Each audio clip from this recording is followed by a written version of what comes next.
அனைவருக்கும் வணக்கம்.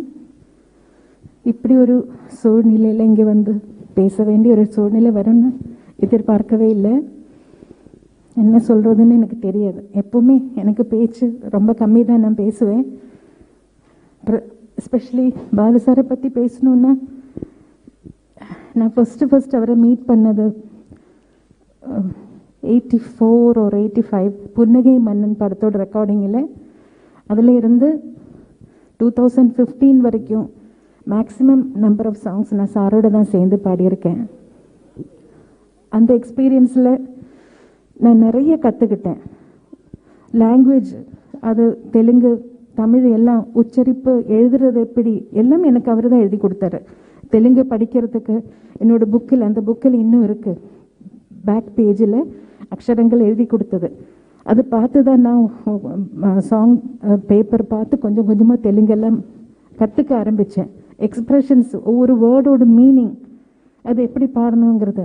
இது மட்டும் இல்லை, ஒரு மனுஷனா மற்றவங்க கிட்ட எப்படி பிஹேவ் பண்ணுறது, கூட வாசிக்கிற பேண்ட் மியூசிஷியன்ஸில் இருந்து ஒவ்வொருத்தருக்கும் அவங்கள எப்படி ஊக்கப்படுத்துகிறாங்க, அவங்கள எப்படி ரெக்கக்னைஸ் பண்ணுறாங்க, அவங்களுக்காக என்னென்ன சொல்கிறாங்க எனக்கு சொல்ல வரல.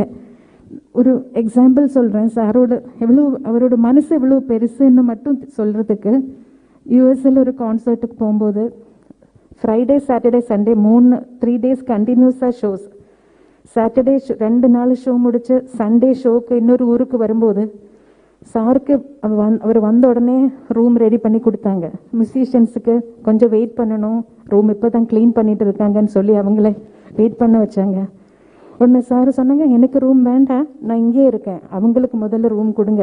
நான் போயிட்டேன்னா நீங்கள் அவங்கள கவனிக்க மாட்டீங்க, ஸோ எனக்கு ரூம், நான் இப்போ போக மாட்டேன், அவங்க எல்லாம் ரூமுக்கு போய் ரெஸ்ட் எடுத்த பிறகு தான் நான் ரூமுக்கு போய். நான் இந்த மாதிரி ஒரு மனுஷனை நான் பார்த்ததே இல்லை. மற்றவங்கள பற்றி கேர் பண்ணுறது, கன்சர்ன், என்ன சொல்லணும்னு தெரியல.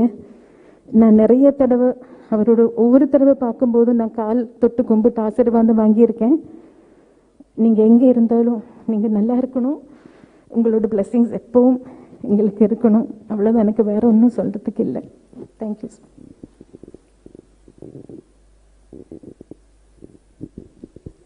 நன்றிம்மா.